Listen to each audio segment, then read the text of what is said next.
Okay, we have two speakers today. Our main speaker will be Scott Zona, and then we'll have a brief, short talk by Cyndy Cromwell afterwards for about 15 minutes. So our speaker this morning is Scott Zona, a Piedmont chapter member who lives in Hillsborough, North Carolina. Scott has a BS degree in horticulture and a master's degree in botany from the University of Florida. He has a doctorate in botany from Rancho Santa Ana Botanic Garden and Claremont Graduate University in California. His main interests lie in the natural history of tropical plants, which has taken him to various regions around the world and resulted in the publication of at least 175 scholarly articles in journals, book chapters, and magazines. And Scott is also currently the co-editor of Palms, which is the journal of the International Palm Society. Currently, he is a research collaborator with the Herbarium at the University of North Carolina in Chapel Hill. And he also is working with North Carolina State University's Extension Service, the Master Gardeners Volunteers Program, and what is called a Gardener's Plant Toolbox, which contains descriptions and plants of nearly 5,000 plants that will grow in North Carolina. That is, planting the right place, the right plant in the right place. He is co-author of a recently published weighty book, weighs several pounds, of the palms of New Guinea, which, by the way, there are 250 taxa. He's also the author of a book, A Gardener's Guide to Botany, and you have copies here today or not? Not today. You did not bring them, okay.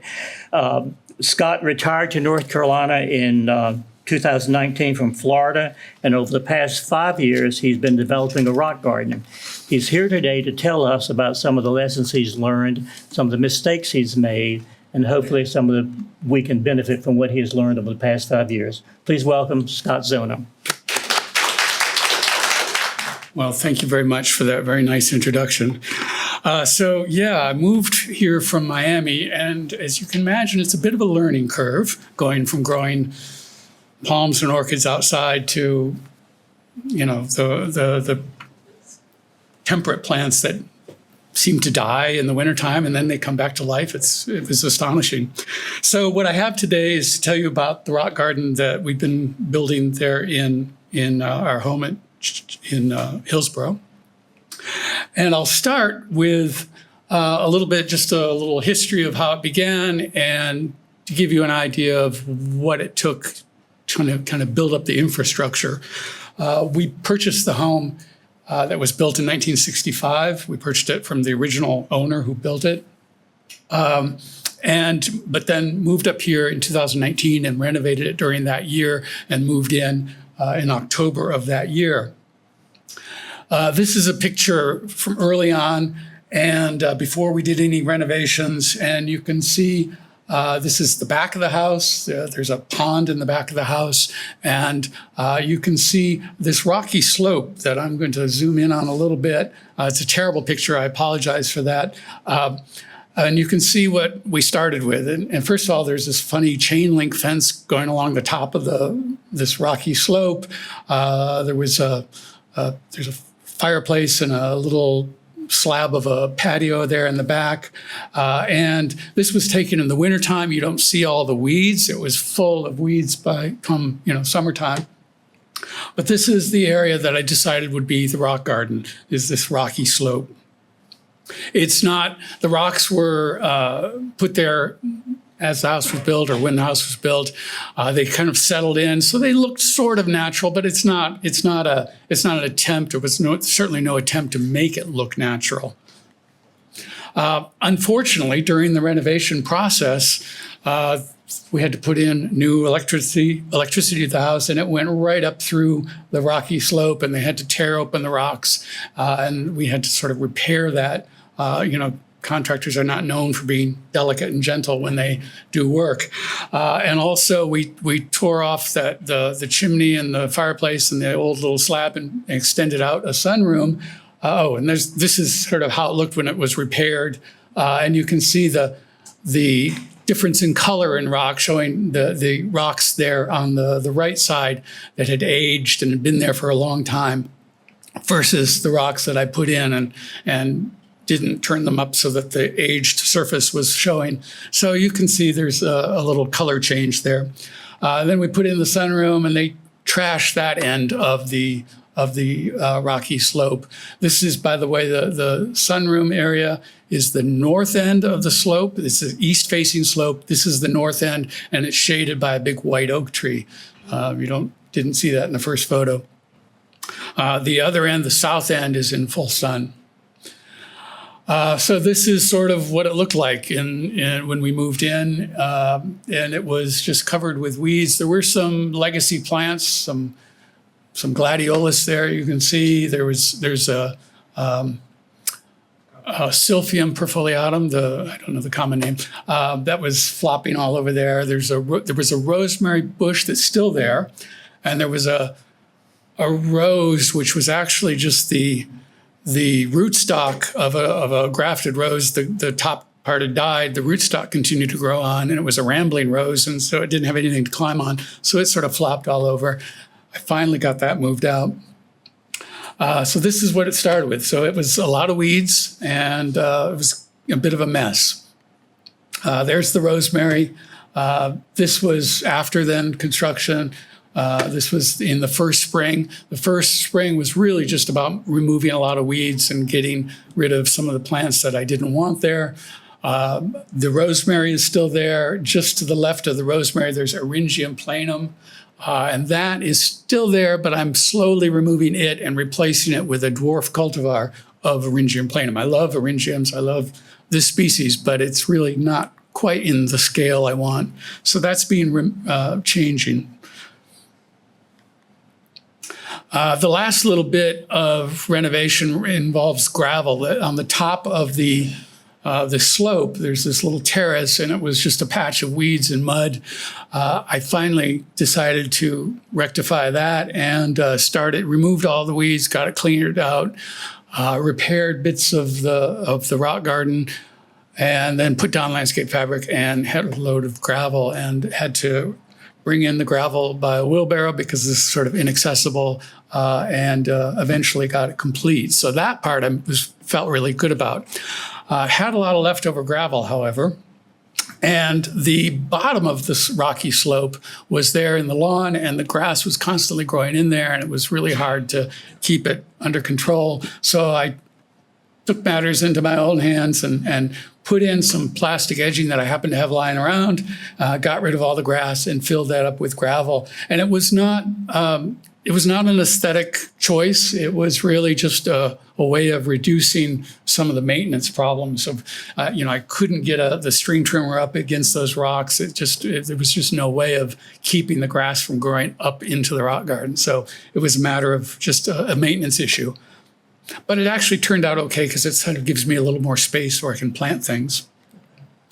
So you're tired of hearing about the infrastructure. You want to see about the plants. So I'm going to spend the rest of the time working on the plants.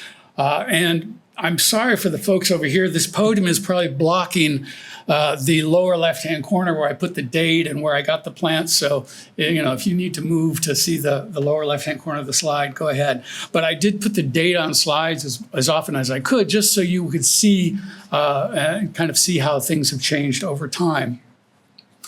So we'll start with the first 3 plants that I put in were from I think they were all from Niche Gardens before it went out of business. And it is the first 3 things I put in was a dianthus. Dianthus, it's all white, which is, I'm happy to say, still there.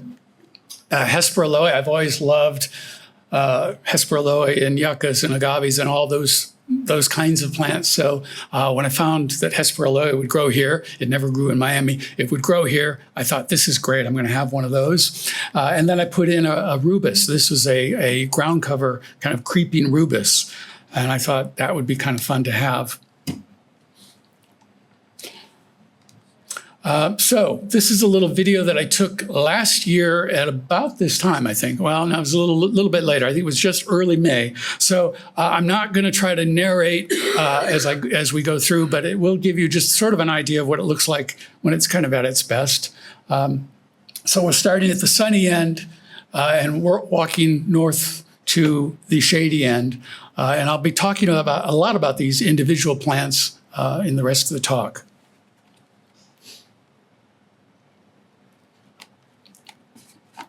There's that Hesperaloe, it's still there. Is this full sun? This is all in full sun. I'll tell you when we get to the shady part. And now we're kind of under the rosemary, which is about the midway point. Now we're almost under the rose. And pretty much after this, now we're in the shade of a large white oak. So you can see it's much sparser, the planting here. I've got a lot of planting I want to do in the shady part. But it's turned out, I have put in things in the past year, so it's slowly filling out. So I'm going to talk specifically about two families of plants that are, I think, really the rock garden heroes, for at least in my experience. The mint family, the Lamiaceae, and the Caryophyllaceae, which is the pink or carnation family. And we'll start with the Lamiaceae and start with just a few Scutellaria. And I know some of the native Scutellarias, I actually don't have any of the native ones growing, but I do have some exotic ones which have performed pretty well. This is a little Scutellaria suffrutescens. The picture looks a little more pink. In my opinion, it's a little more red, but at least in my memory. This blooms a little later in the year. It's not in bloom yet, but it's come back and it seems to be doing okay. I really like this one. This is one that I got from the NARGS seed bank, grew from seed. This is Scutellaria aureophila. Aureophila means mountain lover, so I was a little worried that maybe this plant would not survive our hot summers, but it's actually done really well and continues to grow and flourish, and I've been really pleased with it. Scutellaria resinosa is another one I got from NARGS. It grew very nicely. It seems to have a short lifespan, though. I've had it for about 3 or 4 years, and then it sort of poops out on me. I've got one plant left, so I need this year, if I want to keep it, I need to either get some seeds or maybe try growing from cuttings. But it's a great little plant, perfect scale for my rock garden, which is not that big. This is in the genus that oregano is in. This is Oreganum rotundifolium. This is another one that I grew from NARGS seed. And there are cultivars of this species that have showy pink bracts. And the bracts you can see are kind of this beautiful pale celadon green. I actually like the green bracts more so than the cultivars with the pink bracts. They're the bracts, and there's tiny little pale lavender flowers. The flowers really aren't that much to see. It's really the bracts that make the show here, and I think I like that celadon green because there's nothing else like it in the garden. Now, I love salvias, and I certainly made an attempt to grow some salvias in the garden. This is Salvia jurassicii. I grew this one because it has funny little upside down flowers. It's not like the normal salvia flowers that have kind of that lower lip. These flowers actually turn upside down. I wanted to see this for myself, so I grew it. It turns out not to be the most ornamental species, I have to admit. The plants are quite small. The scale is good for a rock garden. But it also turns out that they have not done well year upon year. In fact, this year, I think I have 2 plants left. I usually try to plant, by the way, in threes, but I have 2 left, and they're not really doing a lot. So I don't know if it's just slowly dying or if it's going to kind of perk up again later in the year. But it has flowered in the past, and it's done okay. And the flowers are perhaps more interesting than beautiful. The salvia on the left is Salvia rumeriana. This is a species from Texas, and I grew it when I lived in Miami, and it did really well there. I grew the species that starts out with these bright red flowers early in the season, and then at the tips of the inflorescences, the flowers become cleistogamous, and that's the term that means the flowers never open. You get flower buds, they never open, but they self-pollinate and they produce fruits and seeds. This cultivar is, I presume, selected precisely because it doesn't form many cleistogamous flowers. all the flowers are the bright red open flowers. And of course, the hummingbirds love it. It's flowering right now. It's a very early flowering salvia and doing really well. I have on the right the Salvia gregii. I have several of these gregii and micrantha, and then the hybrid, which is Jamensis, I think. Several of them. Some of them tend to be short-lived. This one has lived for quite a while, but they're very easy to grow from cuttings. I just started last year some cuttings of Dark Dancer, and now I have a couple more plants. So if the original plant poops out, then that's okay, because I have more. This is one, however, this is the hybrid that I did not think to start cuttings, and I've lost this plant from the garden. But it's one that I want to get back because it's a great color. I love the color, and it's a good scale. It's not too big. And this is one I got from Flowers by the Sea, which is a nursery out of California that does a lot of salvias. I also purchased Salvia arzonica from them. This one turned out to last, I think, 1 year, and that was about it. I got some nice flowers. They're very pretty, kind of pale purple flowers, but the plant did not survive. So this is one that didn't make it. But I'm not sentimental about plants. If they die, that just means I have space to put a new plant. So I don't mind when plants die.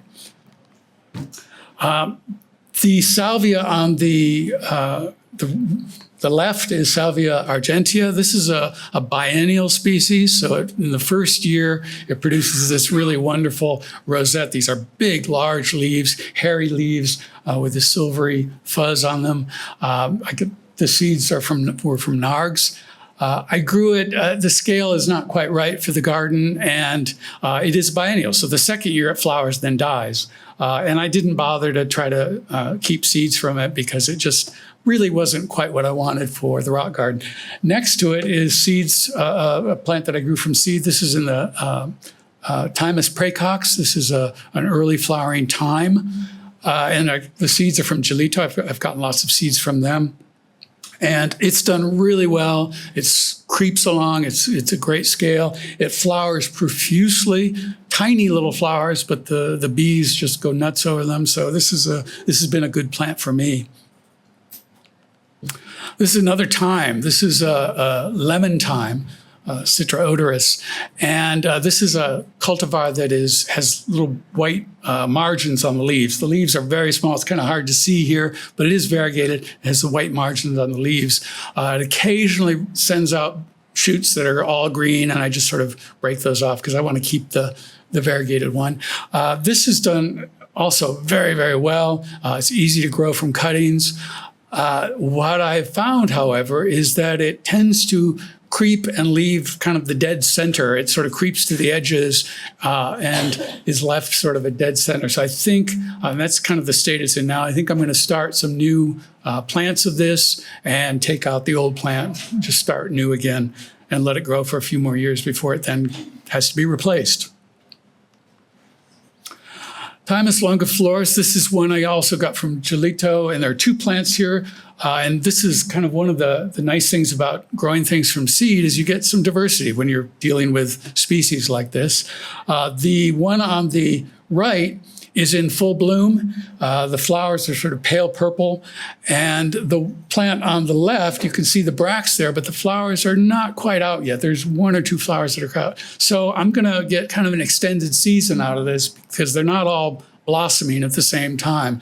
The one on the right is maybe a couple of weeks ahead of the one on the left. So and this plant has come back and it's doing well, and I expect that it's going to be a good one for our garden. This is the smallest leaf plant that I have in the garden. This is Thymus serpillum. I always want to put an H in there, but it's serpillum, elfin, and aptly named, and you can see just how tiny it is. It has oozed through the rocks and is creeping along and rooting as it goes. And I never see flowers on this one. I don't know if it's just not in a place where it likes to flower. Maybe it just never flowers. But it's a great little plant and great for growing between the rocks all by itself. All right, now let's go over to the Caryophyllaceae, the carnation family. And I mentioned Dianthus, it's all white, was the first, one of the first plants I put in there. And there's the Hesperaloe next to it. This has been a spectacular plant. It grows very vigorously. In fact, I actually do have to kind of prune it back a little bit when it kind of crowds the Hesperaloe too much. But it blooms. It has kind of semi-double flowers that are extremely fragrant. I mean, you can smell it from 10 feet away. It's really, really good plant. I really love the fragrance. And so I had such good luck with this Dianthus, I figured I need to try more. So I got some seeds from NARGS of this one. This one's also done very well. This one flowers a little bit before it's all white. In fact, this one is in full bloom right now. Smaller flowers, not quite as fragrant, so maybe not quite as good all around as the preceding one, but doing very well. And by the way, I like starting seeds because I can plant them in the rock garden when they're still small. If I buy something that's in like a quart container or gallon container, it's really hard to dig in the rocks to plant that. But with seedlings, it's much easier. More seeds from NARGS. It's been great to have that as a resource. This is Dianthus deltoides. This kind of hot Barbie pink is not my favorite, but it's done really well. And actually, I think it's beginning to self-seed in the garden, which is maybe not such a bad thing. This is Dianthus knapii, and this is noteworthy because it's one of the few Dianthus that has yellow flowers, and they're kind of a pale, buttery yellow, but they're still yellow. It's not as compact as the other Dianthus species that I'm growing. The plant itself is compact, but then when it flowers, it sends up these big, long inflorescences. Well, long. They're maybe 18 inches tall tops, but filled with flowers. It's done really well. I've actually had several plants of it. I've removed a couple just because I just had too many of it. Yes, there is such a thing as too many Dianthus. This is one that probably I won't bother planting again. This is Dianthus pinifolius, the name meaning having leaves like pine needles. And it does have little needle-shaped leaves. You can see there in the bottom. But then it produces this long, naked flower stalk and a head of tiny little pink flowers. It doesn't excite me. Not very fragrant, at least not to my nose. And so it's still there. It actually grows really well in the garden, but it's not very showy and probably not one that I would recommend. This is another one that I was sorry to lose. This is Dianthus alpinus, and as you can imagine, from the Alps, it probably didn't like our hot summers. I grew it from seed. It did well, blossomed. I think it lasted maybe a couple of years and then pooped out. But tiny little plants, they're no more than about 3 or 4 inches tall, and these big flowers that are a good inch across. So it's great scale. I love the scale. I love the color, but it just didn't like the rock garden. All right, this is a Silene, and used to be in, I think it used to be in Lychnis, but it's now Silene. And it's one of the Silenes that has the big red flowers. We have our native Silene, is it Virginica, I think is the native red one. This has larger flowers than the native one, but they're fewer in number, at least on my plants. I have the native one actually in the rock garden as well, and I actually think I prefer it to this one. Although these flowers are much bigger, they're just not as many, and the season of interest seems to be a little shorter. This is one of the baby's breath. This is Gypsophila, and again, I grew seeds from NARGS. I had several plants. I put them in the rock garden. I ended up taking, I think, most of them out. I think I still have one plant. And what you maybe can't appreciate from this picture is that it's a nice, compact little plant. But again, it produces these long inflorescences, highly branched, with tiny little white flowers. Very pretty. But the scale is just not quite right for my little garden. So I think I'm going to probably get rid of if I still have one left, its days are numbered. I think I'll get rid of it. It's just not quite right for this part of the garden. I might move it to someplace else in the garden because it does grow really well. Oh, this is one I had high hopes for. I was walking through the garden section of Lowe's and saw this, and I thought, oh, this would be perfect. I planted it. It started to kind of tumble down through the rocks and produce these beautiful white flowers. I was really excited. I don't think it lasted the summer. I was very disappointed. This one did not last, and it's unfortunate. It's a beautiful plant. It'd be perfect for a rock garden, maybe up in Asheville, but not here. At least that's my experience. All right, that's the two families I wanted to cover in detail. I'm just going to hit some of the other highlights. I am not covering every plant. And if there's any plant that you see that you want to know about, I'd be happy to talk about that later. But I'm just going to hit a few. This is one that seeds that I grew from Gelito. This is Globularia trichosantha. It's one of the earliest flowering plants in the rock garden. This was in March of this year. I still have one or two heads left. It's like a dandelion. It flowers when it's low, and then when it turns to fruit, the inflorescence elongates and produces these long fruiting bodies. And so you can see some of those, the flowers are wilted, but the stem is now elongating. And this is done really well. I have two species of globularia in the garden, but this is the one that's doing the better of the two. This one came to me as a gift of tulip bulbs from a friend. And I opened the package, which was drop shipped from the nursery, and I thought, these are awfully small tulip bulbs. They can't possibly be tulips. But I planted them. I thought, okay, tulip bulbs. I planted them in a pot. And it turned out to be alliums, which is okay because I could put them in the rock garden and tulips wouldn't look good in here at all. But the allium is done really well. It comes back and it spreads, it makes little offset bulbs. So it's doing really well and just starting to bloom now is actually. This is one that I got from NARGS as Allium falcatum. I knew as soon as it started growing that it wasn't that. Allium falcatum has these sickle-shaped leaves, and this allium didn't have that. So I thought, well, okay, another misidentified. I had several misidentified things from NARGS, but this one, I don't know which allium it is, if it's a hybrid or a species, I don't know, but it flowers in summertime. In fact, it's going dormant right now. It holds its leaves through the winter. In the spring, it sort of goes dormant, goes down to nothing. And then in the summer grows out again and flowers. And again, it's a nice little plant and nice little allium. I like it, even though I don't know what it is. I've had several penstemons in the garden. Some, kind of the showy hybrid penstemons. I had one of those.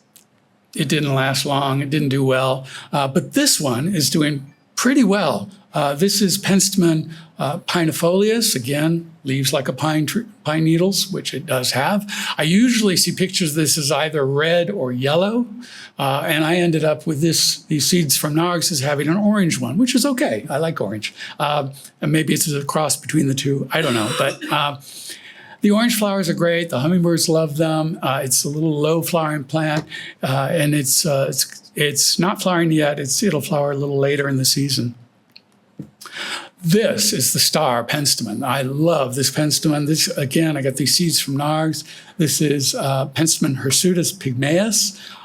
It's these tiny little mat-forming plants that are then covered, and they're just coming out now. The buds are just starting to show, covered in spring with these small tubular flowers, kind of lavender, pale lavender. What I like about this is this plant it retains its foliage year round, but in wintertime, this is what it looks like. The leaves color up, they get this purple on the underside and dark green on the upper side. Really fabulous foliage, and it's nice to have some winter color because, winter kind of drab. You've probably already seen this little daisy popping up and kind of photobombing my other photos. This is so-called Mexican daisy, Origeron carvinskianus, and the cultivar is Blutenmuir from Gelito Seeds. I read about this in some English gardening books and thought, oh, this is one I want to try. And it turns out to be super easy to grow and has taken to the rock garden with reckless abandon. In fact, it's sort of self-seeding now through the garden, kind of knitting together the garden, kind of creating this kind of wonderful rhythm of repetition along the garden. It's now just a matter of editing it out and trimming it back if it gets a little too aggressive. I've pulled out seedlings and I'm transplanting them to another rock garden, another rocky slope on the property, but it's west facing, so it's going to be different. But this is a great plant. I really love this Origeron. It flowers like 10 months out of the year. It's got flowers on it. The little native bees, honeybees don't seem to go for it, but little native bees do. Lots of moths, skippers will go for this plant. So it's a great plant. This is an annual, and I'm not one for a lot of annuals, but I saw this growing in a soccer field in Hillsborough. While walking the dog, and happened to notice these flowers in a soccer field growing on these prostate plants, these kind of mats in among the grasses. And so I made an effort to collect the seeds because I thought, well, maybe this is a plant that has evolved to kind of grow as a lawn weed and has low growing stature. Turns out that's not the case. I planted the seeds and let it grow. They sprouted the following spring, and I planted them in the rock garden, and they turned out to be full-size normal plants. This plant is maybe 12 inches tall. It's not big, but it was absolutely covered all last year with these flowers. I really enjoyed it. Being an annual, it didn't come back on its own. I did save seeds, and I could also go back to the same soccer field and get some more seeds and try to grow them. I've not seen any seedlings come up on their own yet in the rock garden because I did sort of sprinkle them in that area. Maybe it's a little early. We'll see. I also sprinkled a bunch in the lawn. The lawn is mostly weeds anyway, so, might as well have some attractive weeds. So we'll see. So far, nothing's happening, but maybe it's still early days. The Hesperaloe is great. It's done really well. It flowers, has a long season of flowering. The hummingbirds go for it, so it competes with the salvias, or complements the salvias, I should say. And in fact, I love it so much. I just got the yellow flowered cultivar that Tony has, and just got that and planted it. And I'm thrilled. It's already producing a flowering spike, so I'm going to have flowers this year. I do have some conifers in the garden, and I probably should have more just because I need some more year-round interest. And in the wintertime, things do get sparse. This is a little Asian species of yew, Taxus cuspidata, and the cultivar is Nana orescens. Nana meaning dwarf, orescens meaning golden, and you can see it's a little dwarf yew, and the new shoots start out with this bright yellow color. They then kind of become chartreuse green, and then eventually they color up and turn into the dark green needles that you would expect on a yew. So that's been a great one, and that has got the little yellow new growth on it right now. This is one that I got from the Duke plant sale. This is a dwarf cryptomeria, and this is one that I put in. Well, this photograph is from 2021, so I think I probably put it in about that time or maybe a little earlier. And I don't think it's grown much at all. It is really dwarf, but it does really well. It looks great, and it's another one with winter color. There's the spring color, the summer color, but the winter color is this sort of interesting bronzy color. It sort of blends in with the rocks. Actually, the color of the rocks is kind of that same bronzy color. So maybe it's not the best choice for that particular spot, but I do appreciate the fact that it doesn't look the same 12 months out of the year. It does have some change, and that's good. Change is good. We just put in this pine. It's another dwarf cultivar. It's supposed to be kind of a low mat-forming pine, and it's up on the top there of the rock garden. I hope it does well. It's one that we just put in this spring, so we'll see. I need more conifers. I need more winter evergreen plants, and I hope I can eventually fill some in. I need some that'll grow in shade. That's what I really need. All right, I have mentioned some plants have become aggressive, and this is one of the first plants I put in, one of the first 3, and I've now taken it out. I've moved it to one bed in the garden where it grows and can cover the ground, and it's not going to smother anything. It's in with hydrangeas and other things that it can't outcompete. But it was threatening to just completely shade out and cover the rock garden. I thought it would be kind of nice, kind of cascading over the rocks, but it turns out to be way too aggressive. So this one is history now, at least in the rock garden. This is a thyme, and it's a really nice one. It grows really well. It started out as a little plant that I grew from a cutting. Just a tiny little plant. It is now, it's spread out to be something about 3 feet across. This past spring, I sheared it way back to about 18 inches in diameter, and it seems to be okay with that. And if that's all the maintenance that it takes, I'll keep it. But if it doesn't like being pruned or it just is too aggressive, it'll have to come out, because it really is just sort of this golden blob that is spreading all over the rock garden. I've transplanted some bits of that to the new rock garden as well. This is one that I got seeds from NARGS as a salvia. I grew it out, and when it flowered, I knew it wasn't a salvia. I also had another salvia that turned out to be buddleia, so it's not good. And this one, I thought, okay, this is before it flowered. I planted it in the rock garden. Turns out it was a Teucrium, which is a genus I really don't know that much about. I was not familiar with this species. I think it's a European species. The flowers are not bad. The bees love it.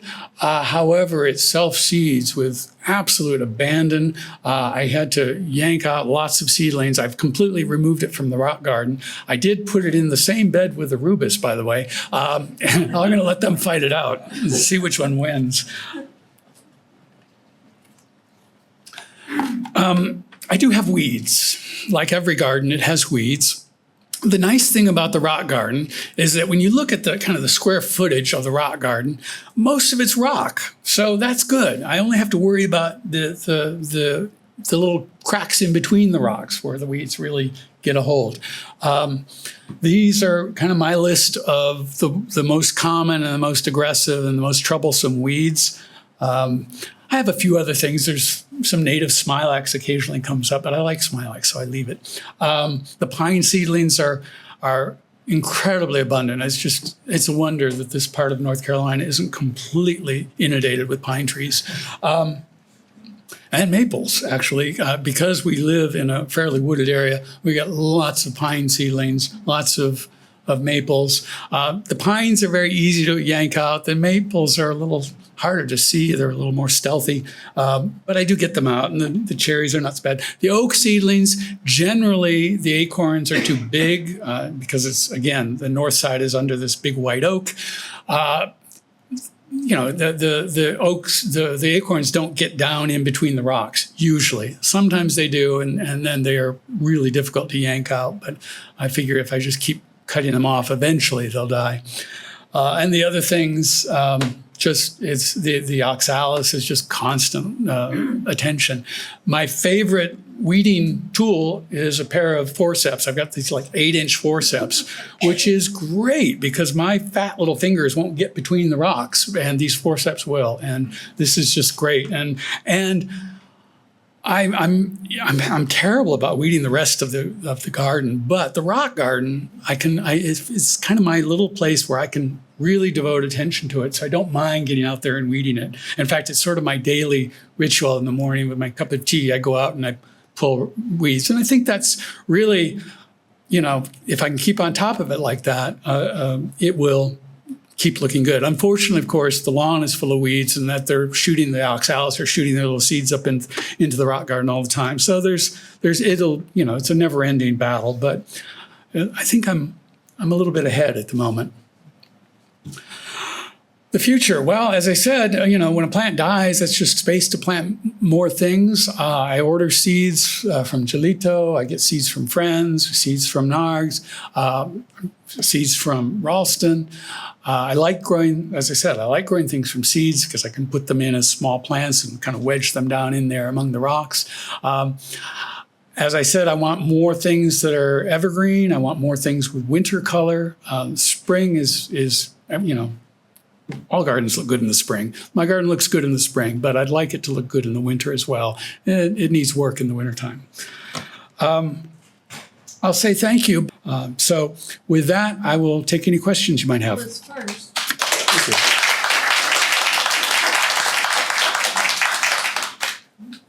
Yes. What did you do to amend your soil? What did I do to amend my soil? Absolutely nothing. Well, no, I take that back. In a few places, I dug out the clay that's there and added either turface, which is, turface, or permatil. So I made a couple of little pockets of that, and I'm growing, for example, lavender in basically pure turface, and it does well. But I don't fertilize anything. I really don't even irrigate. Occasionally, I might irrigate just to get things established. But any other questions? Yes. Turface. If you took a broken terracotta pot and put it into a coffee bean grinder and ran it for a few minutes, that's what it looks like. It looks like coarse, broken up coffee grounds, but made out of terracotta. It's calcined clay, I think is what they call it. But it's has a pretty high cation exchange capacity, and it drains really well. So it's good for that. Yes, back there. Well, I have lots of failures too. I don't even buy like seed starting potting mix. I just use my regular potting mix.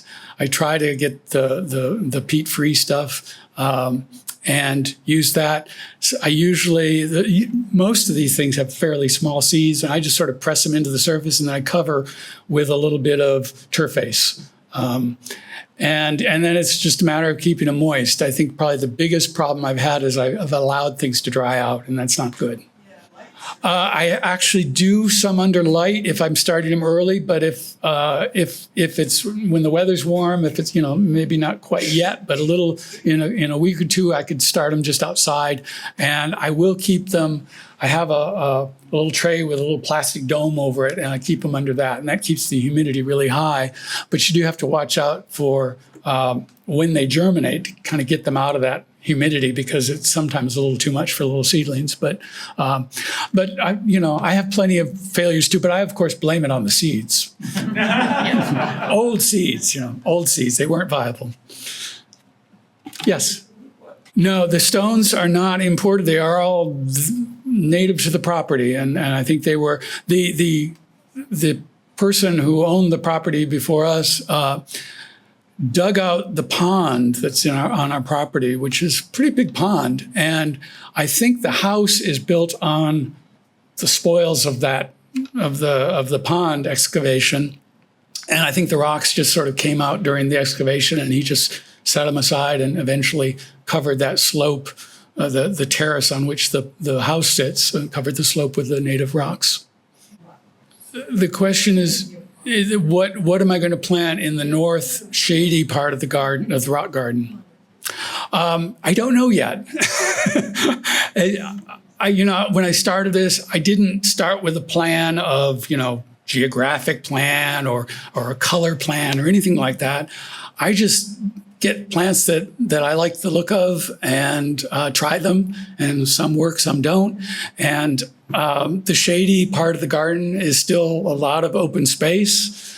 a lot of cracks between rocks that need to be filled. And I just haven't found the right thing yet. Maybe Tony can suggest some things that grow well in shade and are colorful. I don't know. It's just a matter of when I see something I like, I put it in. The question is, do I do any succulent plants?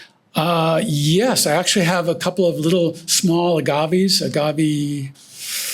I have my plant list here, but I think it's Utahensis. It's a little small agave. I've got a couple of those that I grew from seed. I have help me. It's a little sedum-like thing. It's not sedum. Then I have some sedums and now in other genera, so I can't keep track of them, but they're sedum-like things. I imagine some of these Echeverias would look great, or these sedums, I don't know. I do have some succulent things in the sunny part, yeah. The question is, did I do a soil test and do I ever water? I did not do a soil test. It's acidic clay. We have lots of legacy azaleas on the property, so I knew it was pretty acidic. And, it's kind of typical Piedmont clay. Do I ever water? I will water with a watering can when I establish plants, but after that, they're pretty much on their own. And if something looks really sad and starting to wilt, I might take pity on it and give it some water. But there's no irrigation, no automatic irrigation anywhere, and so it's just watering means going down to the pond and getting a can full of water. Sometimes I'm too lazy to do that. Yeah, the question is, do I have a fence and what do I do about the critters that eat plants? No, I don't have any fencing on the property, at least not there, and nothing that would keep deer away. We have deer, we have rabbits, we have squirrels. I have like 12 mature blueberry plants on the property. Last year, I think I ate 5 blueberries. The birds get everything. Again, it's sort of like with weeding. Because it's a small, confined area, I will get out there with a little spray bottle with some deer repellent, and we'll spray it. In anticipation of y'all coming over, I've been spraying religiously, twice a week. I have had the deer they don't come up onto that upper terrace, but they will browse along some of the things on the rock garden. I have lost things. Well, I've lost flowers. They usually will go up for, a flower that's sticking up, they'll nip that. But so it's just a matter of kind of constant spraying. But because it's a confined area, I can do that. The entire property is 7.7 acres. Most of it is still forested, and then the pond is probably an acre itself. But so the actual gardened, cultivated area is maybe a couple of acres. All right. Well, thank you very much. Thank you, Scott. Our next speaker is Cyndy Cromwell, our treasurer at the Treasurer of the Piedmont chapter. Cyndy is relatively new to the area, having moved from Connecticut to Raleigh in 2011. Since then, she's enjoyed getting to know and love the horticultural community here in the Triangle area, especially through the Piedmont chapter of NARGS. Cyndy is a volunteer at Juniper Level Botanic Garden and also at J.C. Ralston Arboretum. She is currently our chapter treasurer, and having also served as chair of our chapter for 4 years prior to that. She's also active on the NARGS board at the national level, the North American Rock Garden Society. She enjoys growing seed and traveling on some of the NARGS traveling programs, including trips to China, Patagonia, and Turkey, and attending some of the annual meetings. Cyndy has also been nominated for the vice president of NARGS, running unopposed at the upcoming May election. She's here today to talk about, tell us briefly about a trip she took last year to Truro, Nova Scotia to attend the NARGS annual meeting. Welcome, Cyndy. So I'm here to very briefly speak about last year's NARGS AGM, which was in Truro, Nova Scotia. This picture is of the Bay of Fundy at low tide, which Bobby Ward and I had a chance to tour. We'll talk more about that later. One of the things you always do at a NARGS AGM, how many people, by the way, have been to a NARGS AGM, either one sponsored by our chapter or in other places? Yeah, so most of you haven't. So one of the things we always do is visit people's private gardens. This is Darwin Carr. He's the gentleman in shirt sleeves there, and he's a native, so this is high summer for him. It was probably high 40s, low 50s, and very windy. And you can see Bobby Ward is dressed appropriately for the weather.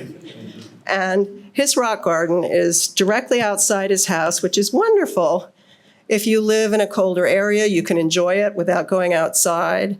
And also, there's a walkway all the way around, so he can maintain it and view all the plants without hiking away to a remote part of his property. He's done a great job with bringing in a lot of color and texture. And I love how he's added rocks and those dwarf conifers Scott was talking about. And I can imagine this and the moss also. And I think in the winter it must still be very pleasant, and it's right outside his house so he can see it from indoors. A couple of plants that were kind of interesting to me. This is Anthylus vulneraria on the left. It's a European herb, and it's called kidney vetch. So if you've got kidney issues, you could grow that.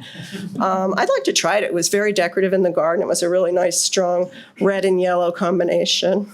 There's a Primula auricula, which I probably won't be trying. I don't think it's possible. Maybe Rudy Riggs can grow them, but I can't. And so those were two special ones in that garden. This is another view, and one thing that Darwin has done so well is it's not what you would call a crevice garden, but he's mimicked that uplift that you see high in the mountains where these plants grow. And it made for a dynamic garden with lots of plants tucked in here and there and working all well together. Another thing that always happens at a NARGS AGM is a plant sale. And as you can see, it's not just alpines that are on offer. There are all kinds of plants there. And the venue for this meeting was Dalhousie University, which had excellent greenhouses. And we had all our vendors inside the greenhouses to display their wares. This is Jamie Ellison selling dwarf conifers, and he also had these dwarf rhododendrons, the pink ones. In the center, that was a little rhododendron, Cusianum Betty Muir. I brought one home, and it's blooming right now in my garden. And that's the shady part of my crevice garden, so that might be something for Scott to consider. There were book sales, too. There's Jamie Ellison again. He's the co-author with Todd Boland in the center of a book on gardening in acidic soil, which may be of interest. Todd has also written by himself 9 other books, and they're all for sale there. And he's our incoming president of NARGS, and he's going to do a great job. He's an excellent traveler and plantsman, and just a jolly fellow, too. On the right is Esther Reitman, who was a speaker at this conference, and she also runs Reitman's Alpine Nursery that I think maybe some of you have ordered plants from. They're beautifully packed. 40% live for me, but it's worth trying them all. She's an excellent plantswoman. Another thing you get to do at a NARGS AGM is visit outstanding public gardens. This garden is the Bicentennial Botanical Gardens, located on the campus of Dalhousie University, so it's available to tour throughout the conference. Bobby Ward took this nice shot from a high point of the rock garden. There's also an impressive woodland garden there. Tiarella cordifolia, Primula sibolii, and some candelabra primula were all in bloom in June. I like the way the transition was done between the newer rock garden area down into the woodland and then to the conifers. The rocks run from front to back, so it's all one garden with a nice, easy transition. Back to the woodland on the lower left, there's phlox, and I think that's Aurelia Sun King blooming there, not blooming, with the bright yellow leaves, and pulmonaria. There are handmade stone troughs in the garden. And on the bottom right, there's a crevice garden tucked in next to the road. You can see the split rail fence at the top right. And I think that's Corydalis lutea in the foreground. One last look at those conifers are always there, and they're so happy in that maritime, chilly climate. And then you have the rock garden. And this is a relatively new rock garden, and I know they were planning to add a lot of plant material. So it'll be interesting to go back in a couple of years and see how that's progressing. Another thing you can do at a NARGS AGM is visit an area of stunning beauty like the Bay of Fundy. This is the Bay of Fundy at low tide. This is all red sandstone, sorry. The organizers arranged for us to tour the bay at low tide at Burncoat Head Park. We had an excellent docent who took us down to see the tidal pools and taught us about all the plants, all the little critters like that rare hermit crab Bobby's holding in his hand on the upper right. And just to talk about the geology and the hydrology of the area. There's a lot of scientific research going on in this area, and it was fascinating to hear about. There's a nice photo of Bobby with the beautiful background there. One final thing that's always a highlight of a NARGS AGM is a chance to go out hiking and look for plants. This is also known as botanizing. This hike was out to Polly's Cove, which is overlooking St. Margaret's Bay. And you can see it's quite rugged terrain and sparsely populated with scrubby looking plants. Oops. Okay, try that again. So the way to get to Polly's Cove is you're driving along Route 333, and it's not a well-marked trail, but I used all trails to find the trail marker. And then you hike out to the overlooks, which is what I did. And you can see the terrain is fairly rugged. You definitely want to wear proper shoes. And there's some struggling conifers there, but it's a beautiful view and well worth the walk.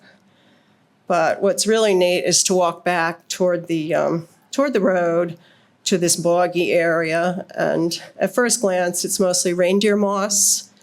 Again, the struggling conifers, and I think there's a lot of black huckleberry in there. And who can tell what are becoming visible in this picture? Jerry.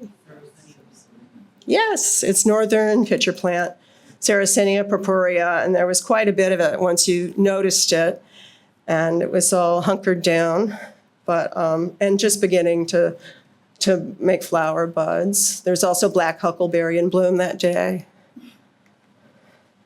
Bog laurel was everywhere, Calmia pallifolia. The sundews were quite showy, the Drosera rotundifolia, round-leaf Drosera, and of course, Cornus canadensis was dotted everywhere. I found a couple of orchids, dragon's mouth, which is Erythusa bulbosa.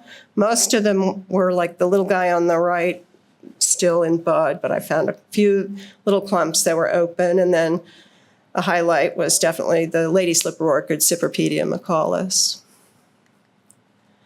And this last picture is of the Peggy's Cove Lighthouse, which is a little bit farther down that route, 333. This picture captured it without somehow including all the people and the souvenir shops and the restaurants, but it's still a very attractive place to visit and worth driving a little bit farther and finding your parking space. There was a lot more that I'm not able to cover in this talk. The Micmac are the indigenous people in this area. We went on a fascinating medicinal plant walk with one of the tribal elders. We also visited the Micmac Cultural Center, where there were examples of art and a fascinating film about the Micmac language, which they are keeping alive, and about the history from their point of view of the Western colonizers. We also at night enjoyed bagpipe serenades, wonderful dinners, and talks by Esther Reitman, Julia Corden, who will be next year's traveling speaker for this area from the UK, Todd Boland, and many more. And if you are a NARGS member, and you should be, log on to the NARGS website, and then you can click About Us, Member News, and then go to Member Only Videos. And you can see videos not only from this AGM, but I think there's a couple from Oakland, and then quite a few from Durango and from Ithaca, which had excellent speakers. So if you're looking for something interesting to watch and you want to get a taste of what it's like at a NARGS AGM, that's a good place to start. And if you think that might be fun, don't miss the next NARGS AGM. It'll be in Cheyenne, Wyoming, June of 2025. Thanks.